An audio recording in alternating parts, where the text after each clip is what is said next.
I wasn't even home 10 minutes before the drama started. My boots were still by the front door, and the smell of diesel and soot from the station was still clinging to my jacket. I had just finished a 48-hour shift to full days of calls, car fires, gas leaks, and one house fire that could have been much worse if my crew hadn't acted fast. All I wanted was to relax. Maybe sit out in the backyard with a beer and watch the smoke drift lazily out of the fire pit where my wife and kids had roasted marshmallows the night before. But peace, apparently, isn't something you get when you live in a neighborhood ruled by an HOA tyrant named Karen. I had barely poured a glass of water when I heard her voice, sharp, nasal, and carrying across the fence like a warning siren. "Excuse me. Hello, is anyone home? You're in violation." I looked out the kitchen window, and there she was, Karen, storming across my lawn like she had a badge and a warrant. She had her clipboard in one hand and her phone in the other, already filming.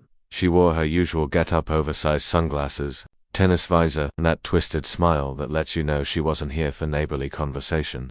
She marched straight up to the backyard gate, peered through the slats, and pointed at the fire pit.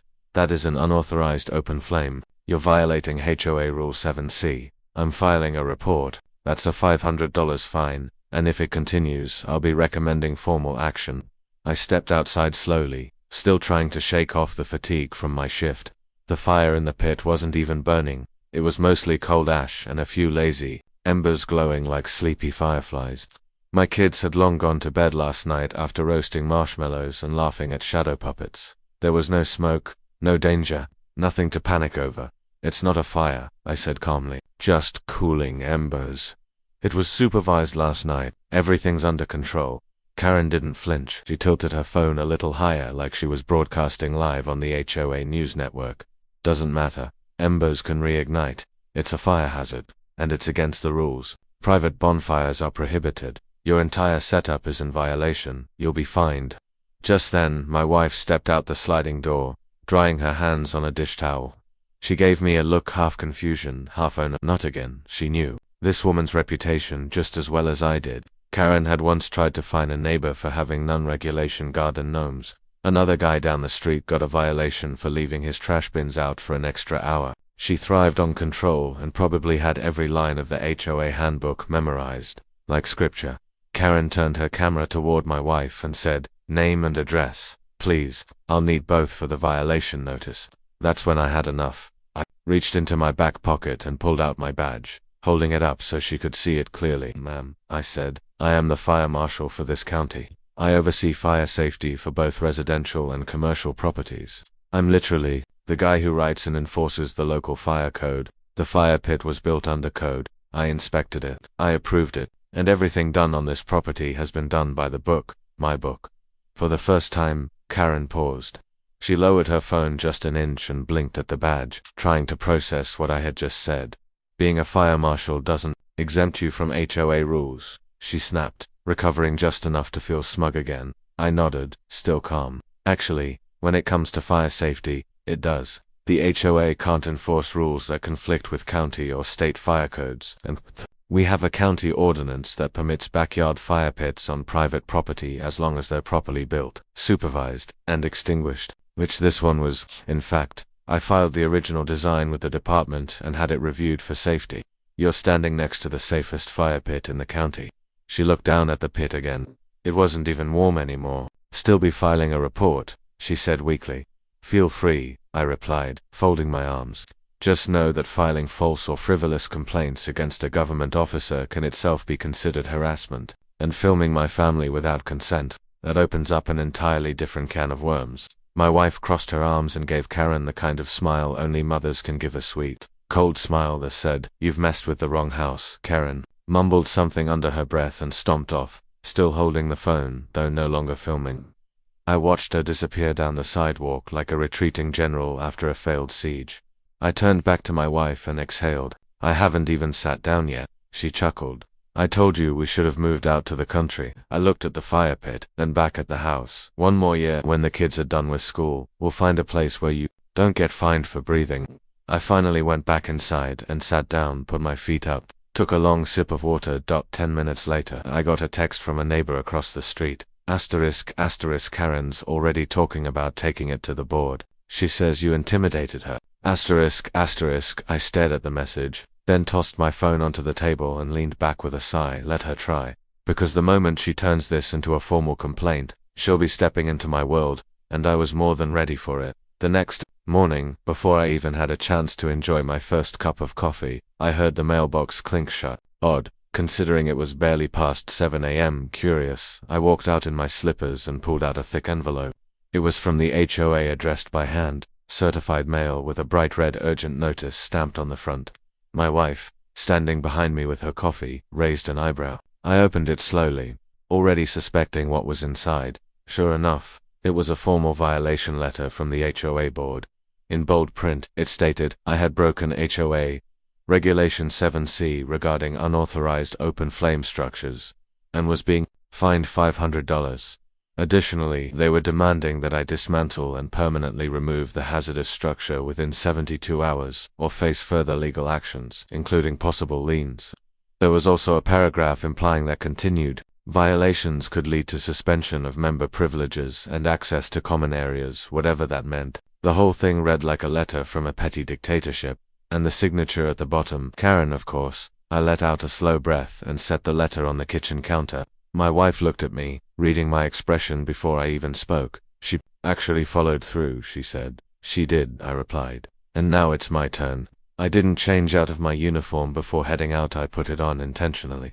Dress blues, polished badge, collar brass, gleaming. I drove my official Fire Marshal vehicle, which is clearly marked and hard to miss. Let them see me coming. I had nothing to hide and everything to say. I pulled up to the HOA office, which was conveniently located in the same strip mall as a dry cleaner and a frozen yogurt shop. From the outside, it looked like any other boring little office block. Drawn, sign on the door, and a poorly placed flagpole with a frayed banner of the HOA's name, Greenfield Meadows Community Association. Inside, the air was cold and sterile. A young receptionist looked up from behind a desk cluttered with binders and calendars. Can I help? She started, then saw the uniform and paused mid-sentence. I'm here regarding a violation notice sent to me this morning, I said, handing her the letter. I'd like to speak to the person responsible for this. She glanced at the letter and visibly paled. When she read Fire Marshal under my name, she quickly picked up the phone and whispered something, nodding rapidly.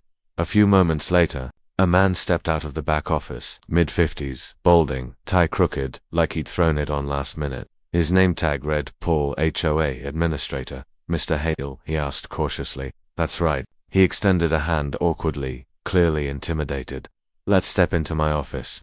I followed him in and took a seat across from his desk. Before he could even start his spiel, I laid down a folder with my inspection reports, photos of the fire pit, copies of the county ordinance permitting backyard fire structures, and a printed email thread from my office confirming all documentation. I'm going to make this easy, I said. What you've sent me is not only incorrect, it's irresponsible. You're attempting to fine me for a fire pit that I personally designed, built to code, and approved through my office.